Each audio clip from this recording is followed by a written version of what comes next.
Welcome back. We're about to begin part 4 of Treasure Island, and we start that with chapter 16. Now, this is an interesting section. Get ready, because what we have now is a shift in narrators. So we had a whole story so far told from the point of view of a young boy, not junior high age, and his name is Jim Hawkins. Now, as we begin chapter 15, it literally says narrative continued by the doctor, Dr. Livesey, how the ship was abandoned. So in order for the author, Robert Louis Stevenson, to tell us what's happening in two places at the same time, instead of having Jim tell you what somebody else told him, he kept the first person point of view, but switched narrators. So because Jim wasn't on the ship and didn't see what happened, he chose another character to record those events. And the character he chose, somebody that we know from the very beginning, the opening of the whole novel, the doctor is one of the people who told Jim to write it down. Because Jim saw and did the most of it, and you'll see, we're going to see a lot more from Jim. But right now, this is a time where Jim wasn't available. So Dr. Livesey is telling the story. Okay, so let's start, but make sure that you have your paperwork handy, something to write with. You can highlight and draw, mark your text that you have as you go along to help you remember things to put down. As far as like vocabulary, you want to look up definitions for what characters do. You're keeping track of that. This one's a tough one. We're going to have to really make sense of who's where and who's doing what in this particular section of the book, because a lot of action occurs. This is a very action-oriented time. And so we have to keep track of the people and the places and where everything is in relation to one another. I even have my little whiteboard here in case I need to draw some pictures here in a little bit. We'll see what happens, okay? All right, so let's begin with chapter 15, How the Ship Was Abandoned, okay, told by Dr. Livesey. All right, and excuse me and my quarantine here. It just keeps getting longer. What's to say? This is just how it goes. All right, here we are. It was about 1:30, 3 bells in the sea phrase, that the two boats went ashore from the Hispaniola. The captain, the squire, and I were talking matters over in the cabin. Had there been a breath of wind, we should have fallen on the 6 mutineers who were left aboard with us, slipped our cable, and away to sea. But the wind was wanting, and to complete our helplessness, down came Hunter with the news that Jim Hawkins had slipped into a boat and was gone ashore with the rest. Okay, what he's saying there is like, if there had been any wind and Jim hadn't jumped off the boat, we would have tried to overcome the pirates that were left behind and then gotten out of there and left the rest. Seems like an okay idea, although it would have been quite a battle, right? Okay, continuing on. It never occurred to us to doubt Jim Hawkins, but we were alarmed for his safety. With the men of the temper they were in, it seemed an even chance if we should see the lad again. We ran on deck. The pitch was bubbling in the seams. The nasty stench of the place turned me sick. If ever a man smelt fever and dysentery, it was in that abominable anchorage. The 6 scoundrels were sitting grumbling under a sail in the forecastle. Ashore we could see the gigs made fast and a man sitting in each, hard by where the river runs in. One of them was whistling Lily Bolero. And a Lily Bolero is an Irish marching song. Like an army song from a long time ago. So just to give you an idea of the setting, it's a hot day. Pitch was used on boats like to fill in cracks and keep things waterproof. But pitch doesn't smell very good when it gets hot. And he's saying it's like bubbling, hot and bubbling in the seams of the boat. And so things smell bad. Plus, it's a marshy area, like we explained before. And he says it smells like disease. Like this is a bad smelling, bad place to hang out. And everybody could feel it. Nobody's in a good mood. Okay. Waiting was a strain. And it was decided that Hunter and I should go ashore with the jollyboat. It's a small rowboat. In quest of information. The gigs, those are the bigger rowboats, had leaned to their right, but Hunter and I pulled straight in the direction of the stockade upon the chart. The 2 who were left guarding their boat seemed in a bustle at our appearance. Lily Bolero stopped off, and I could see the pair discussing what they ought to do. Had they gone and told Silver, all might have turned out differently, but they had their orders, I suppose, and decided to sit quietly where they were and hark back again to Lily Bolero. So they just go back to, singing their song. Okay. There was a slight bend in the coast, and I steered so as to put it between us. Even before we landed, we had thus lost sight of the gigs. I jumped out and came as near running as I durst, with a big silk handkerchief under my hat for coolness' sake, and a brace of pistols ready primed for safety. Remember, they had to prime their pistols to have them ready to shoot. These are like black powder guns. They're not like regular guns like we would have now. They have to be primed before you can shoot them.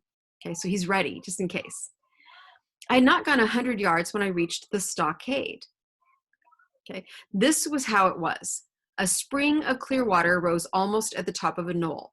Well, on the knoll and enclosing the spring, they had clapped a stout log house fit to hold 20 people on a pinch, and loopholed for musketry on either side. All round this they had cleared a wide space, and then the thing was completed by a paling 6 feet high, without door or opening, too strong to pull down without time and labor, and too open to shelter the besiegers. The people in the log house had them in every way. They stood quiet in shelter and shot the others like partridges. All they wanted was a good watch and food, for short of a complete surprise, they might have held the place against a regiment. What particularly took my fancy was the spring. For though we had a good enough place of it in the cabin of the Hispaniola, with plenty of arms and ammunition, and things to eat, and excellent wines, there had been one thing overlooked. We had no water. I was thinking this over when there came ringing over the island the cry of a man at the point of death. I was not new to violent death.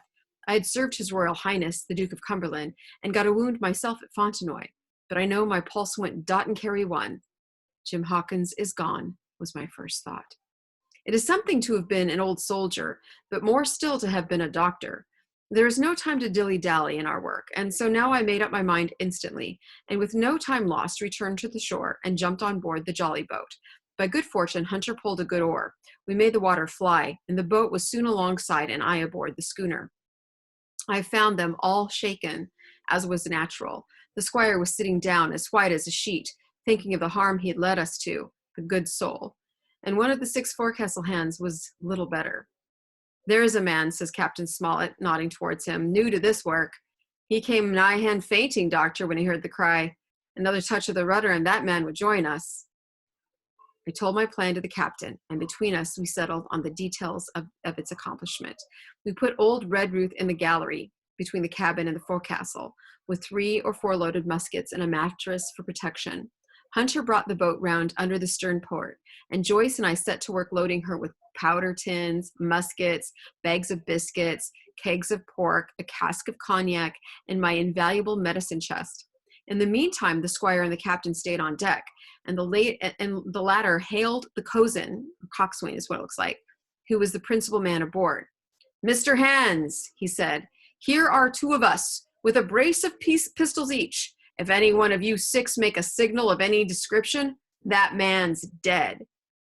They were a good deal taken aback, and after a little consultation, one and all tumbled down the fore companion, thinking no doubt to take us on the rear. But when they saw Redruth waiting for them in the sparred galley, they went about ship at once, and a head popped out again on deck. Down, dog, cries the captain, and the head popped back again, and we heard no more for the time of these 6 very faint-hearted seamen.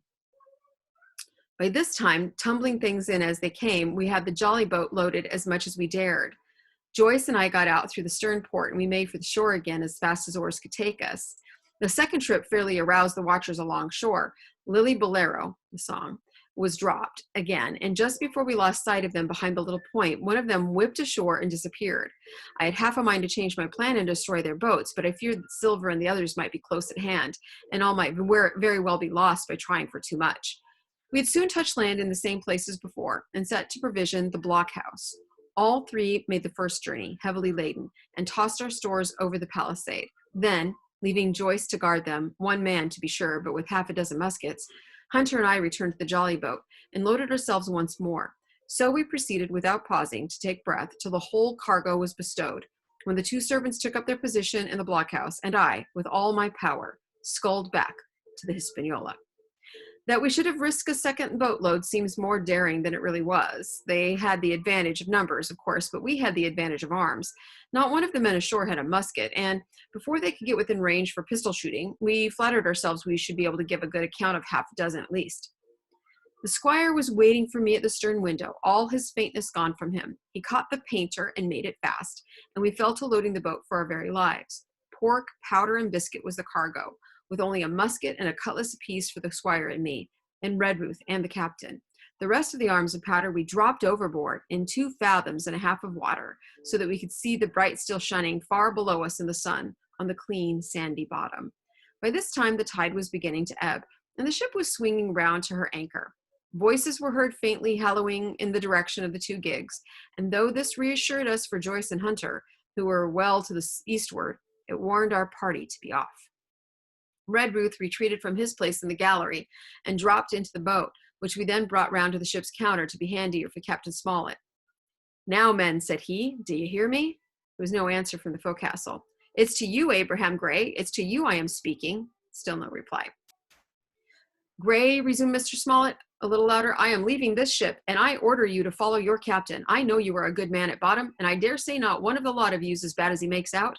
I have my watch here in my hand. I give you 30 seconds to join me in." There was a pause. "Come, my fine fellow," continued the captain, "don't hang so long in stays. I'm risking my life and the lives of these good gentlemen every second."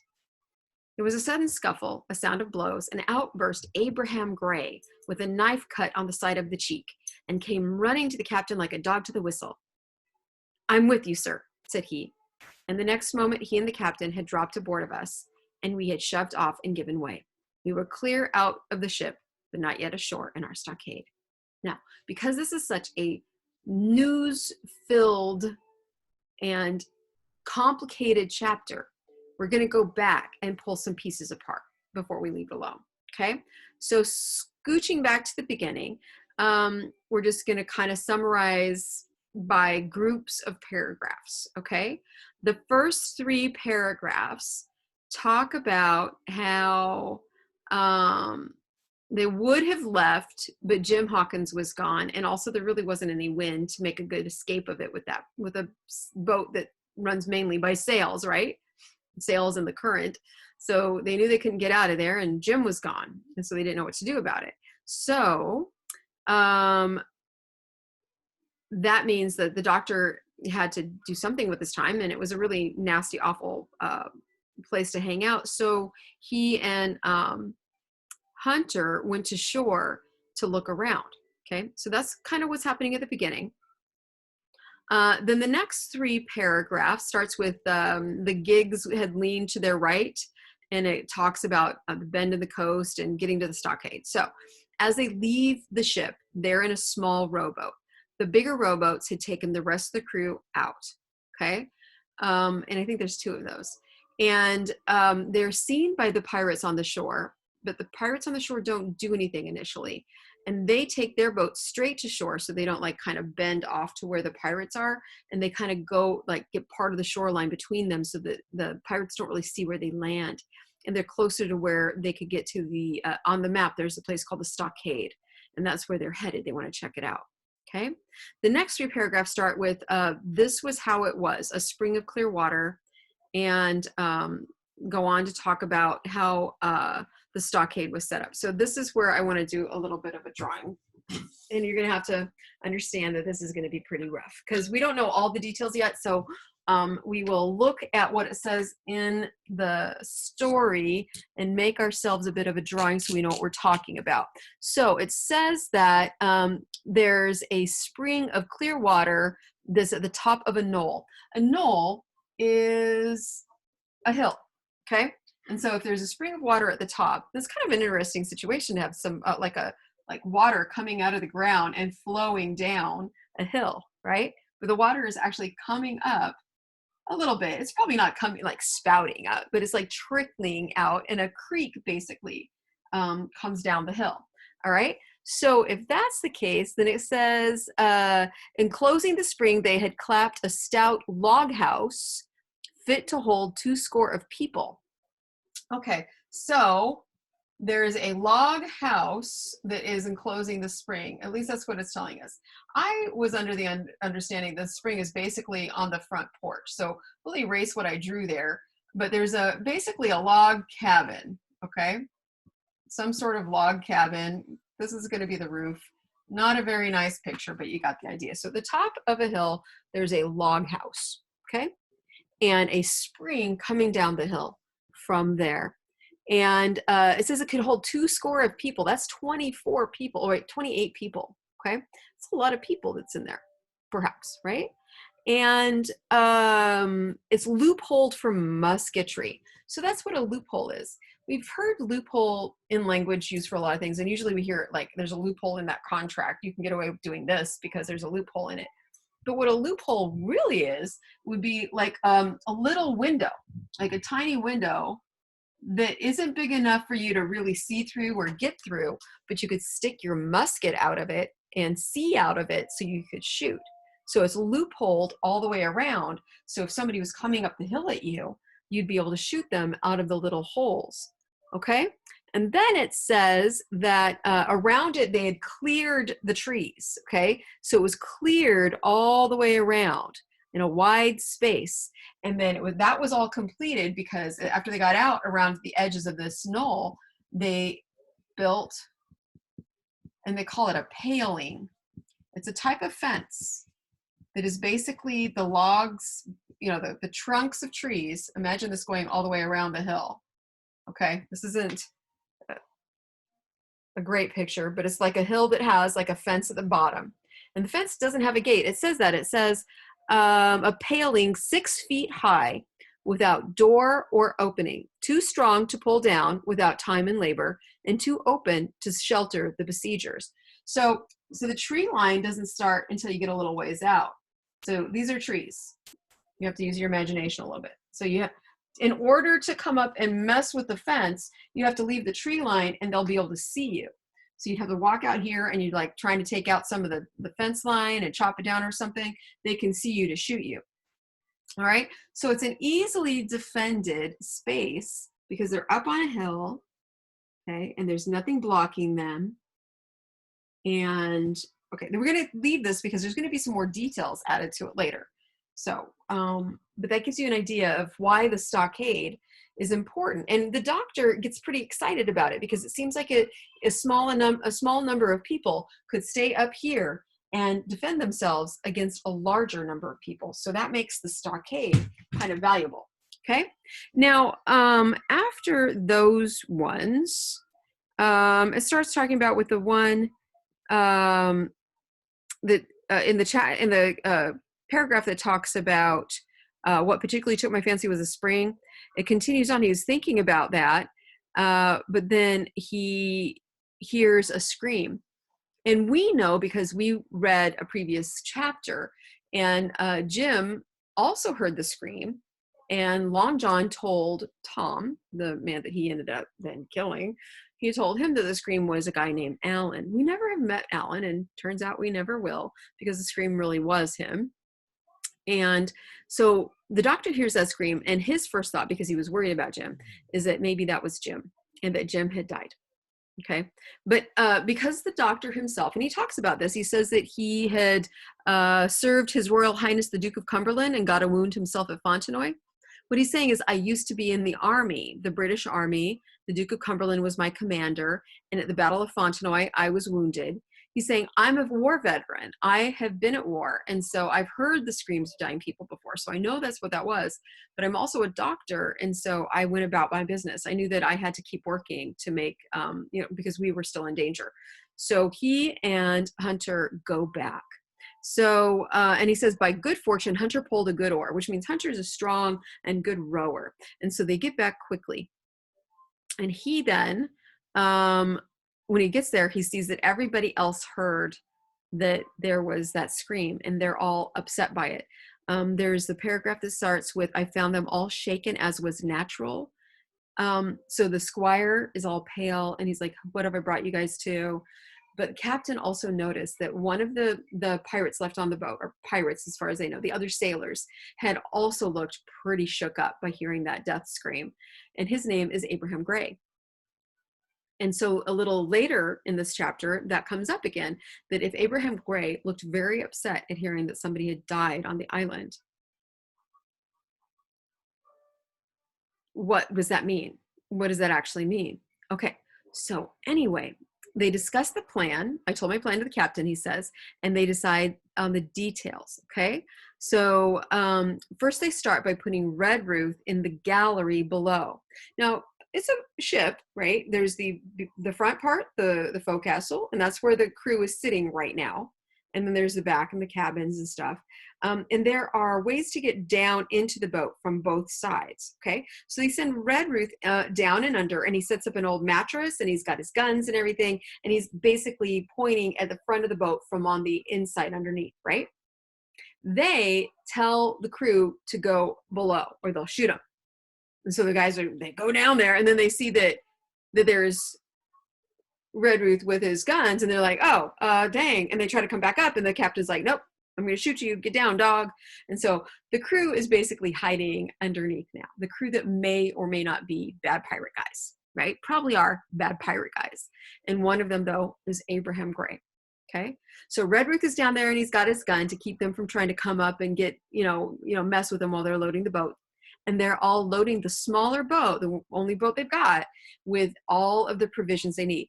Some food, things to eat, drink, take care of themselves, ammunition and weapons, and all of the ammunition and weapons that they can't fit, they throw overboard. Okay, so they can't, they're not leaving them for somebody else to use. Okay, once they finish, and that begins with the paragraph a ways towards the end. Once they finish, because first they have to take a bunch over. So Hunter, Joyce, and the doctor take a first load. They unload it. They take it all the way to the stockade. The doctor's the only one who comes back, and he rows the boat by himself. And then he gets the cat, because it's a small boat. And then he gets the rest. He gets Tom Redruth, who was downstairs. He gets the squire, and he gets the captain. And all four of them are in this little rowboat with the rest of the provisions.